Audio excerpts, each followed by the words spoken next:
Welcome to Tom Reads Books, the podcast where, whatever you're doing, I take you on an adventure through some of literature's most loved treasures.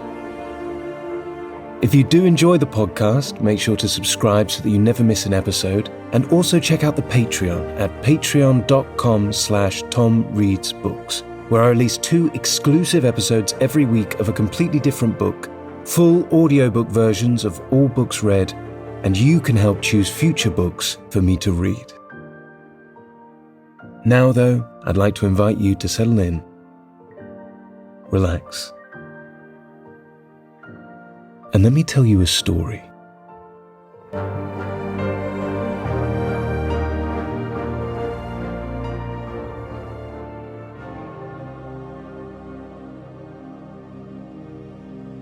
Wuthering Heights by Emily Brontë.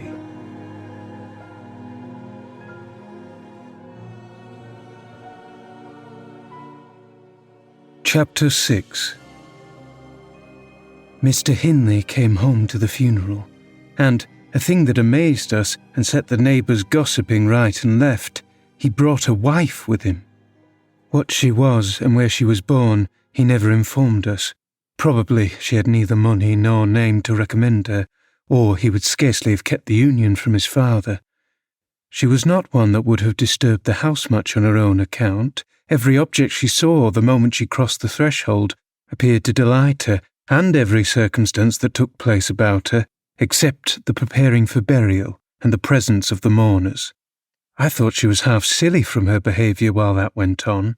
She ran into her chamber and made me come with her, though I should have been dressing the children, and there she sat, shivering, and clasped her hands and asked repeatedly, "Are they gone yet?"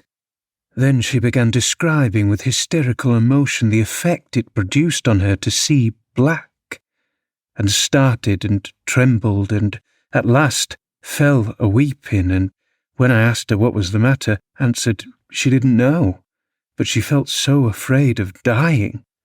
I imagined her as little likely to die as myself. She was rather thin, but young and fresh-complexioned, and her eyes sparkled as bright as diamonds. I did remark, to be sure, that mounting the stairs made her breathe very quickly, that the least sudden noise set her all a-quiver, and that she coughed troublesomely sometimes, but I knew nothing of what these symptoms portended, and had no impulse to sympathise with her.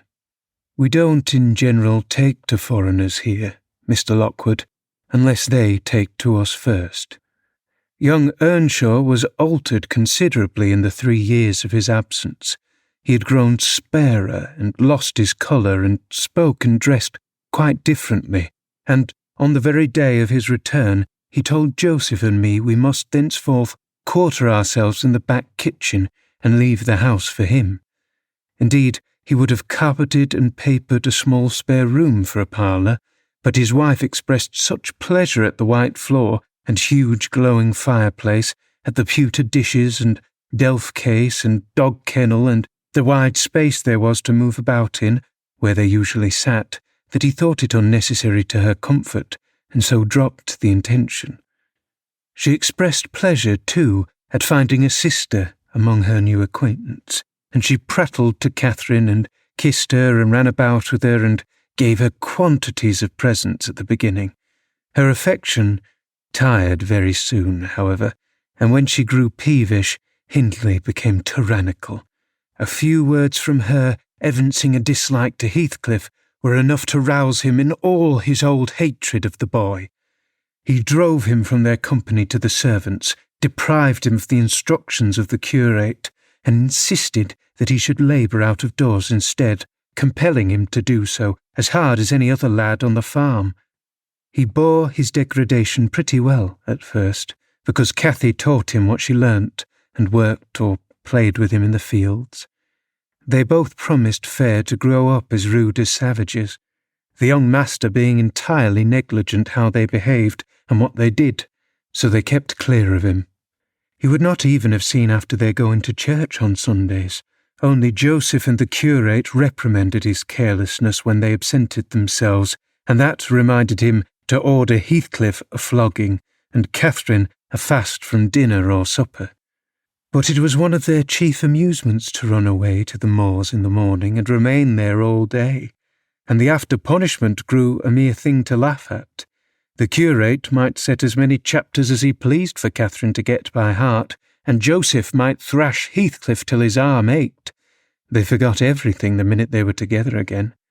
At least the minute they had contrived some naughty plan of revenge, and many a time I've cried to myself to watch them growing more reckless daily, and I not daring to speak a syllable for fear of losing the small power I still remained over the unfriended creatures. One Sunday evening, it chanced that they were banished from the sitting-room for making a noise or a light offence of the kind, and when I went to call them to supper, I could discover them nowhere. We searched the house above and below and the yard and stables. They were invisible, and at last Hindley, in a passion, told us to bolt the doors and swore nobody should let them in that night. The household went to bed, and I, too anxious to lie down, opened my lattice and put my head out to hearken, though it rained, determined to admit them in spite of the prohibition, should they return. In a while, I distinguished steps coming up the road and the light of a lantern glimmering through the gate. I threw a shawl over my head and ran to prevent them from waking Mr. Earnshaw by knocking. There was Heathcliff, by himself. It gave me a start to see him alone. "Where is Miss Catherine?" I cried hurriedly. "No accident, I hope?" "At Thrushcross Grange," he answered, "and I would have been there too, but they had not the manners to ask me to stay." "Well, you will catch it," I said, "and you'll never be content till you're sent about your business. What in the world let you wander into Thrushcross Grange?" "Let me get off my wet clothes and I'll tell you all about it, Nelly," he replied.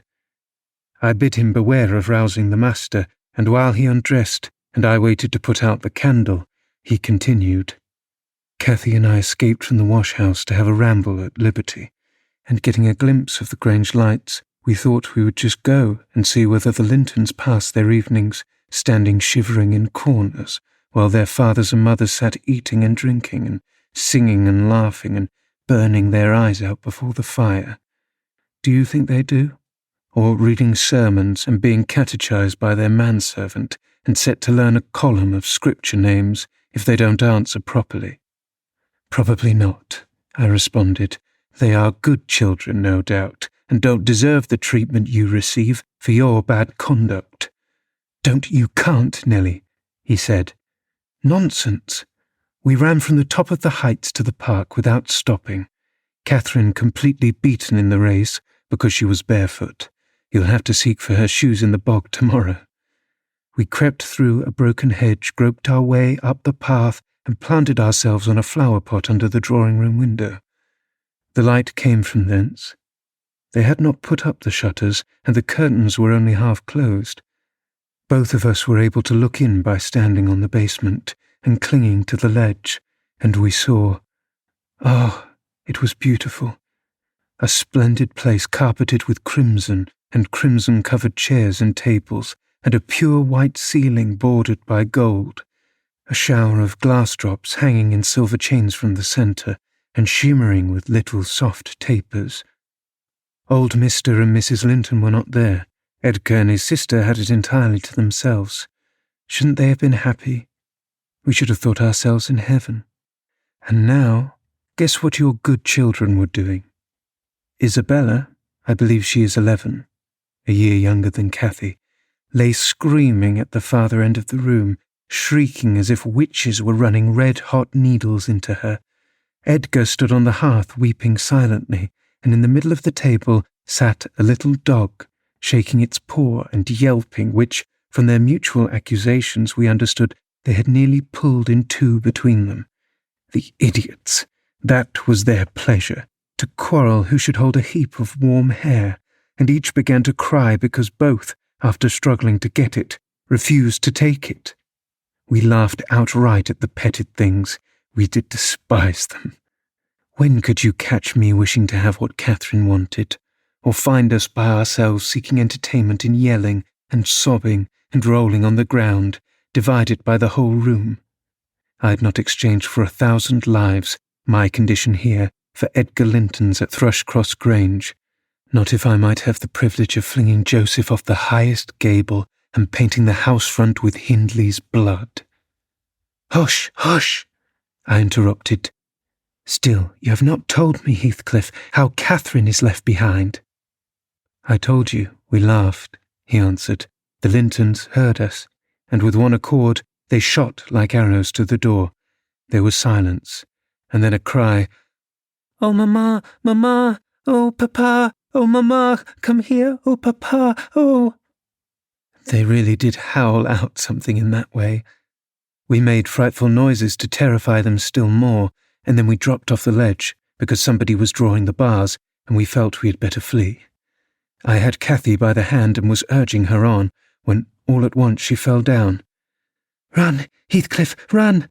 she whispered. 'They have let the bulldog loose, and he holds me.' The devil had seized her ankle, Nelly. I heard his abominable snorting. She did not yell out, no. She would have scorned to do it, if she had been spitted on the horns of a mad cow. I did, though.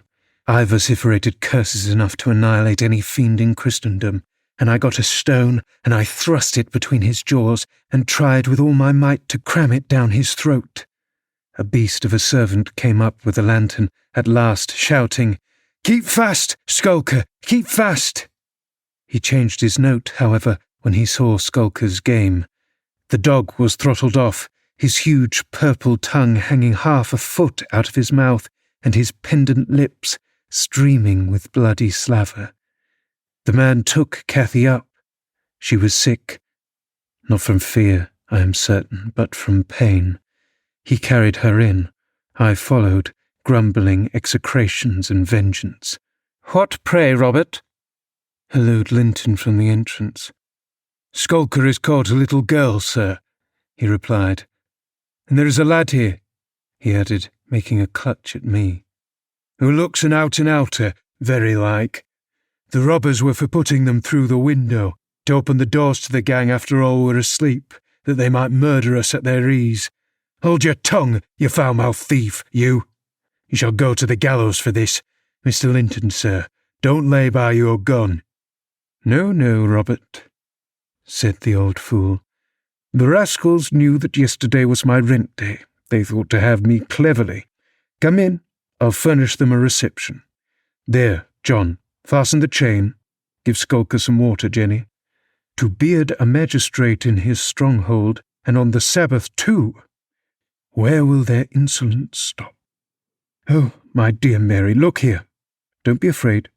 It is but a boy. Yet the villain scowls so plainly in his face. Would it not be a kindness to the country to hang him at once, before he shows his nature in acts as well as features?" He pulled me under the chandelier, and Mrs. Linton placed her spectacles on her nose and raised her hands in horror. The cowardly children crept nearer also, Isabella lisping, "Frightful thing! Put him in the cellar, Papa. He's exactly like the son of the fortune-teller that stole my tame pheasant, isn't he, Edgar?" While they examined me, Cathy came round. She heard the last speech and laughed. Edgar Linton, after an inquisitive stare, collected sufficient wit to recognise her. They see us at church, you know, though we seldom meet them elsewhere. "That's Miss Earnshaw," he whispered to his mother. "And look how Skulker has bitten her, how her foot bleeds." "Miss Earnshaw? Nonsense!" cried the dame. "Miss Earnshaw scouring the country with a gipsy? And yet, my dear, the child is in mourning, surely it is, and she may be lamed for life." "What a culpable carelessness in her brother!" exclaimed Mr. Linton, turning from me to Catherine. "I've understood from Shielders—" "That was the curate, sir." "That he lets her grow up in absolute heathenism. But who's this? Where did she pick up this companion? Oh, I declare he is the strange acquisition my late neighbour made in his journey to Liverpool, a little Lascar or an American or Spanish castaway."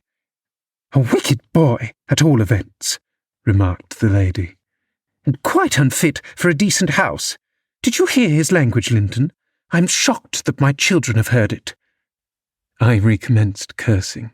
"Don't be angry, Nellie," and so Robert was ordered to take me off.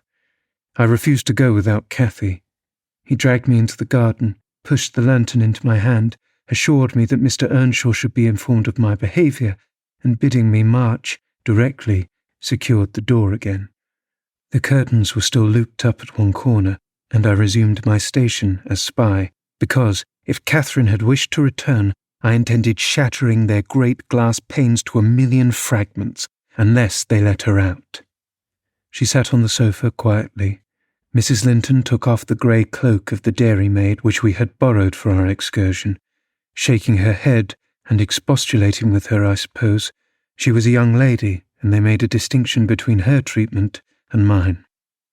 Then the woman servant brought a basin of warm water and washed her feet, and Mr. Linton mixed a tumbler of negus, and Isabella emptied a plate of cakes into her lap, and Edgar stood gaping at a distance. Afterwards they dried and combed her beautiful hair, and gave her a pair of enormous slippers, and wheeled her to the fire, and I left her, as merry as she could be, dividing her food between the little dog and Skulker, whose nose she pinched as he ate, and kindling a spark of spirit in the vacant blue eyes of the Lintons, a dim reflection from her own enchanting face. I saw they were full of stupid admiration. She is so immeasurably superior to them, to everybody on earth, is she not, Nellie? "There will more come of this business than you reckon on," I answered, covering him up and extinguishing the light. "You are incurable, Heathcliff, and Mr. Hindley will have to proceed to extremities. See if he won't." My words came truer than I desired.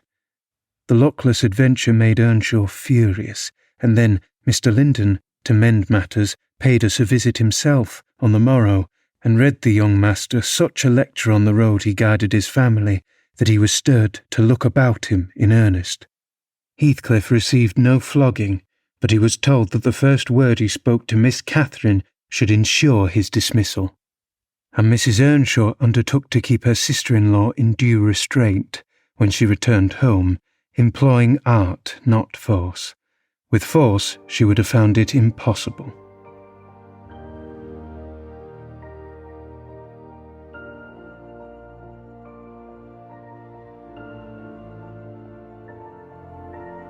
I hope you've enjoyed this episode of the Tom Reads Books podcast. If you'd like to support the show, leaving a rating and a short review on whatever podcast platform you're using really goes a long way to help us reach new listeners. Other than that, I hope you have a wonderful day, and I look forward to reading to you again very soon.